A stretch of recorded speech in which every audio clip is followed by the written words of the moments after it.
ಚಿತ್ರದುರ್ಗದ ಹಿರಿಯೂರು ಬಳಿ ಬಸ್ ದುರಂತಕ್ಕೆ ಸಂಬಂಧಪಟ್ಟಂತೆ ಮಡಿದವರ ಮೃತದೇಹದ ಅವಶೇಷಗಳನ್ನು ಕುಟುಂಬಸ್ಥರಿಗೆ ಹಸ್ತಾಂತರ ಮಾಡುವಂತಹ ಪ್ರಕ್ರಿಯೆ ಇವತ್ತಾಗ್ತಾ ಇದೆ. ಬಸ್ ದುರಂತದಲ್ಲಿ 5 ಜನ ಸಾವನ್ನಪ್ಪಿದ್ರು. ಬಿಂದು ಮತ್ತು ಮಗು, ರಶ್ಮಿ, ಮಾನಸ, ನವ್ಯ ಇವರ ಮೃತದೇಹಗಳನ್ನು ಹಸ್ತಾಂತರ ಮಾಡಲಾಗ್ತಾ ಇದೆ.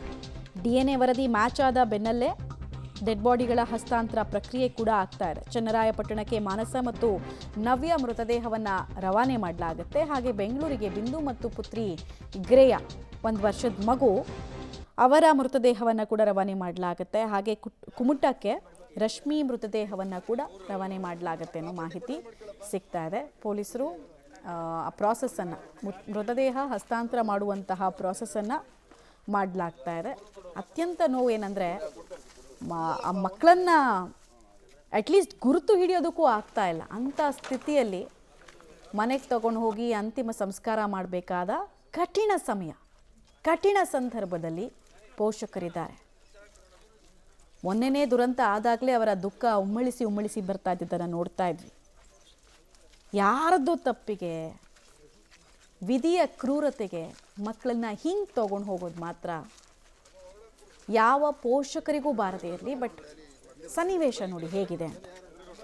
ಪೋಷಕರ ನೋವು, ಸಂಕಟ ಅದು ಕೊನೆಯೇ ಇಲ್ಲ. ರಿಪೋರ್ಟ್ ಬಂದಿದೆ. ಇವತ್ತು ನಮಗೆ ಹಸ್ತಾಂತರ ಮಾಡ್ತಾ ಇದ್ದಾರೆ ಶವಗಳನ್ನ. ನಾವು ನಮ್ಮೂರಿಗೆ ತಗೊಂಡೋಗ್ತಾ ಇದ್ದೀವಿ ಸರ್. ಸರ್ ರಾತ್ರಿನೇ ಫೋನ್ ಮಾಡಿದ್ರು, ಬೆಳಗ್ಗೆ ಬನ್ನಿ ಅಂತ. ಬಂದಿದ್ದೀವಿ. ಈಗ ಎಲ್ಲ ರೆಡಿ ಮಾಡಿ ಕೊಡ್ತಾ ಇದ್ದಾರೆ. ತಗೊಂಡೋಗ್ತಾ ಇದ್ದೀವಿ ಸರ್. ಹ್ಞೂ ಸರ್, ನಮ್ಮೂರಿಗೆ ತಗೊಂಡೋಗ್ತಾ ಇದ್ದೀವಿ ಸರ್, ಚನ್ನರಾಯಪಟ್ಟಣಕ್ಕೆ. ಅಲ್ಲಿ ನಾವು ಕಾರ್ಯನ ಮಾಡ್ತೀವಿ ಸರ್.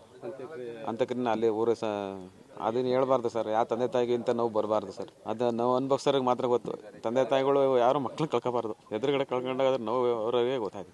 ಒಟ್ಟಿಗೆ ತಗೊಂಡಿದ್ದೀವಿ ಸರ್, ಒಟ್ಟಿಗೆ ಇದು ಮಾಡ್ತೀವಿ ಸರ್. ಅಲ್ಲಿ ಒಂದೇ ಕಡೆ ಇದು ಮಾಡಿಬಿಟ್ಟು ನಮ್ಮ ಊರಿಗೆ ತಗೊಂಡೋಗ್ತೀವಿ ಸರ್. ಏನು ಹೇಳೋದು ಸರ್, ದೇವ್ರಿಗೆ ಅಟ್ಟೋದು ಏನು, ದೇವ್ರಿಗೆ ಅವ್ರ ಪ್ರೀತಿಯಾಗಿ ಅವ್ರು ಇಬ್ಬರು ಕರ್ಕೊಂಡಿದ್ದಾನೆ. ಹೌದು ಸರ್, ರುದ್ರಭೂಮಿಲಿ ನಾವು ಇದು ಮಾಡ್ಕೊಂಡು ನಮ್ಮ ಜಮೀನಲ್ಲಿ ಕಾರ್ಯ ಮಾಡ್ತೀವಿ ಸರ್. ಭೌತಿಕವಾಗಿ ರಶ್ಮಿ ನಮ್ಮೊಟ್ಟಿಗಿಲ್ಲ, ಮಾನಸಿಕವಾಗಿ ರಶ್ಮಿ ನಮ್ಮೊಟ್ಟಿಗೆ ಇದ್ದಾಳೆ. ಇನ್ಸಿಡೆಂಟ್ ಆಗಬಾರ್ದಿತ್ತು, ಯಾರೂ ನಿರೀಕ್ಷೆ ಮಾಡಲಿಲ್ಲ. ಈಗ ಮೃತಪಟ್ಟಂಥ ಎಲ್ಲ ಆತ್ಮಗಳಿಗೂ ಸದ್ಗತಿ ಸಿಗಲಿ, ಮತ್ತು ಯಾರು ಗಾಯ ಆಗಿದೆ ಅವರೆಲ್ಲ ಆದಷ್ಟು ಬೇಗ ಚೇತರಿಕೆ ಆಗಲಿ. ಈಗ ಇನ್ಸಿಡೆಂಟ್ ಆಗಿ ಹೋಗಿದೆ. ಇನ್ಸಿಡೆಂಟ್ ಮೂಲ ನೋಡಿದಾಗ ಲಾರಿ ಬಂದು ಹೊಡೆದೇ ಇರೋದು. ಬಟ್ ಬಸ್ಸಿಗೆ ಬೆಂಕಿ ಹತ್ತಿದೆ ಅಂದಮೇಲೆ ಅದ್ರ ಹಿಂದಿನ ಕಾರಣ ಏನು ಯಾರೂ ಅನಲೈಸ್ ಮಾಡ್ತಾ ಇಲ್ಲ ಅನಿಸ್ತಾ ಇದೆ. ಫಸ್ಟ್ ಅದು ಅನಲೈಸ್ ಆಗಬೇಕಾಗಿದೆ. ಯಾಕಂದರೆ ತಕ್ಷಣ ಅಷ್ಟೆಲ್ಲ ಎಕ್ಸ್ಪ್ಲಾಯ್ಟ್ ಆಗಿ ಅಷ್ಟು ದೊಡ್ಡ ಪ್ರಮಾಣದ ಬೆಂಕಿ ಹತ್ತಿದೆ. ಟಾಪೇ ಇಲ್ಲ ಬಸ್ಸಿನ ಟಾಪೇ ಇಲ್ಲ. ಬಸ್ ಟಾಪ್ ಬಂದು ಕೆಳಗಡೆ ತಾಗಿದೆ, ಬೇಸಿಗೆ ಬಂದಾಗಿದೆ. ಹಾಗೆ ಇದ್ರ ಜವಾಬ್ದಾರಿ ಯಾರು ತೊಗೊತಾರೆ? ಇವತ್ತು ಇವಳ್ದಾಗಿದೆ, ನಾಳೆ ಮತ್ತೊಬ್ಬರು ಪೇರೆಂಟು ಇದೇ ಥರನೇ ಸಮಸ್ಯೆ ಅನುಭವಿಸ್ತಾರೆ.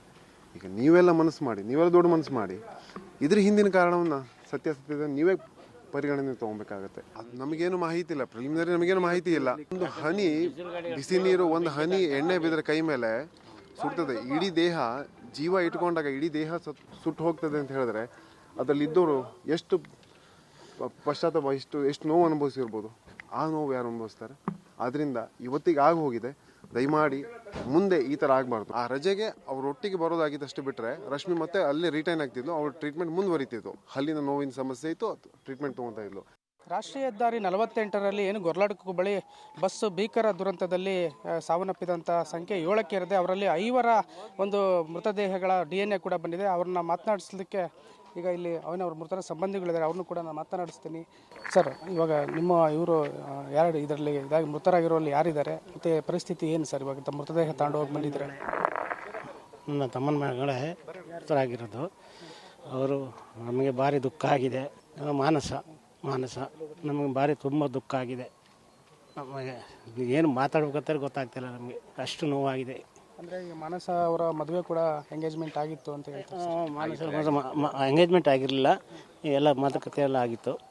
ಇನ್ನೇನು ಎಂಗೇಜ್ಮೆಂಟ್ ಇನ್ನೊಂದು ತಿಂಗಳಲ್ಲಿ ಎಂಗೇಜ್ಮೆಂಟ್ ಆಗೋದು. ಅಷ್ಟರಲ್ಲಿ ಈಗ ಈ ಥರ ಘಟನೆ ತುಂಬ. ಸರ್, ಅವ್ರು ಎಲ್ಲಿಂದ ಎಲ್ಲಿಗೆ ಹೋಗ್ತಿದ್ರು?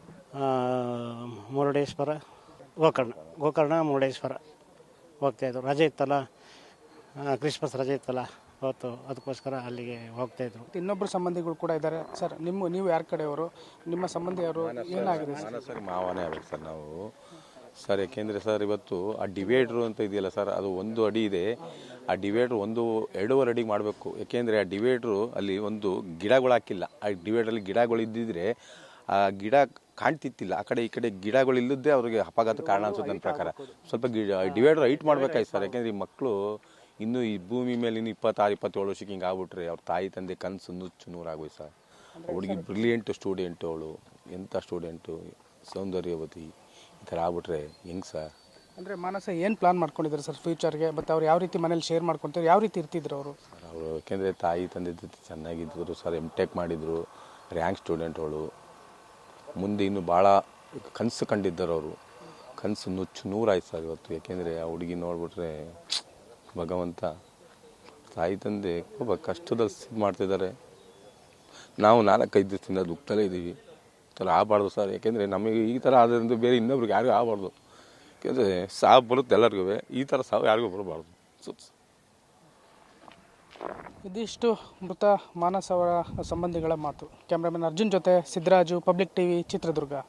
ಮೃತದೇಹಗಳನ್ನ ಸುಟ್ಟು ಕರಕಲಾದಂಥ ಒಂದು 5 ಮೃತದೇಹಗಳನ್ನ ನಮ್ಮ ಜಿಲ್ಲಾ ಚಿತ್ರದುರ್ಗ ವೈದ್ಯಕೀಯ ಸಂಸ್ಥೆ ಹಾಗೂ ರಿಸರ್ಚ್ ಸೆಂಟರ್ ಕರೆತರಲಾಗಿತ್ತು. 5 ಜನರದ ಮರಣೋತ್ತರ ಪರೀಕ್ಷೆಗಳನ್ನ ನಡೆಸಿ, ಫೊರೆನ್ಸಿಕ್ ಎಕ್ಸ್ಪರ್ಟ್ ನಡೆಸಿ, ಅವರ ಗುರುತು, ಅವರ ಹಾಕ್ಕೊಂಡಿದ್ದ ಆಭರಣಗಳ ಲೆಕ್ಕಾಚಾರವಾಗಿ ಎಲ್ಲ ಅದನ್ನು ಗುರುತುಪಡಿಸಿ DNA ಪರೀಕ್ಷೆನೂ ಸಹ ನಡೆಸಿ ಅವರ ದೇಹಗಳನ್ನ ಕರೆಕ್ಟಾಗಿ ಅವರ ಸಂಬಂಧಿಕರಿಗೆ ಮುಟ್ಟಿಸುವಂಥ ಕೆಲಸ ನಮ್ಮ ಜಿಲ್ಲಾಡಳಿತ ಇಂದು ಮಾಡಿದೆ. ಇದಕ್ಕೆಲ್ಲ ನಮ್ಮ ಜಿಲ್ಲಾಡಳಿತ, ಪೊಲೀಸ್ ವಿಭಾಗ, ನಮ್ಮ ಜಿಲ್ಲಾಸ್ಪತ್ರೆ 3 ಸಹ ಇದಕ್ಕೆ ತುಂಬ ಹಗಲು ರಾತ್ರಿ ಪರಿಶ್ರಮ ವಹಿಸಿ ರಿಪೋರ್ಟನ್ನು ಸಹ DNA ರಿಪೋರ್ಟನ್ನು ಬೆಳಿಗ್ಗೆ ಫಸ್ಟ್ ಟ್ರೀಟ್ಮೆಂಟ್ ಹೇಗೆ ಹಾಕಿದ್ರಲ್ಲ ಮೆಸೇಜ್, ನೀವು ಅದರಿಂದ ನಮ್ಗೆ ಅನುಭವ ಗೊತ್ತಾಯಿತು. ಅದು ಒಳ್ಳೆ ಕೆಲಸ ಮಾಡಿದ್ರು. ಇಲ್ಲ ನಮಗೆ ಮಧ್ಯಾಹ್ನ 1-2 ತನಕ ಯಾರೂ ಅದ್ರ ಮೆಸೇಜ್ ಬರ್ತಾ ಇರಲಿಲ್ಲ. ಹೆಸರು ಹಾಕಿ ಇದು ಮಾಡಿದ್ರು, ಅದು ಒಳ್ಳೆಯದು. ಆ ಥರ ಒಳ್ಳೆಯ ಕೆಲಸವನ್ನು ಮಾಡಿ ಇದ್ರ ಬಗ್ಗೆ ಏನಾದರೂ ಶೋಧನೆ ಮಾಡಿ ಇನ್ನು ನಮ್ಮಾಗ ಮತ್ತು ಬೇರೆಯವ್ರಿಗೆ ಆಗದಿದ್ದಂಗೆ ಸ್ವಲ್ಪ ನೀವು ಪ್ರಯತ್ನ ಮಾಡಿ ಅಂತೇಳಿ ನಮ್ಮದೊಂದು ವಿನಂತಿ ಇದೆ ಅಷ್ಟೇ.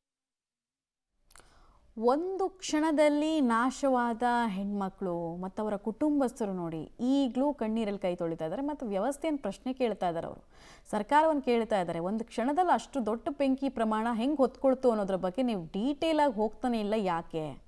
ಮೇಲ್ಗಡೆ ಇದ್ದಂತಹ ಗುಡ್ಸು ಯಾವುದಾಗಿತ್ತು? ತುಂಬ ಜನ ಹೇಳ್ತಾ ಇರೋದು ಆಯಿಲ್ ಡಬ್ಬಿ ಇತ್ತು ಅಂತ. ಅದಕ್ಕೆಲ್ಲ ಪರ್ಮಿಷನ್ ಹೆಂಗೆ ಕೊಟ್ಟರು? ಆಕ್ಸಿಡೆಂಟ್ನ ನಂತರದ ಎಲ್ಲ ಆಯಾಮಗಳ ಬಗ್ಗೆ ಕೂಡ ತನಿಖೆ ಆಗಬೇಕು ಅಂತ ಸಹಾಯಕತೆಯಿಂದ ಆಗ್ರಹಿಸ್ತಾ ಇದ್ದಾರೆ.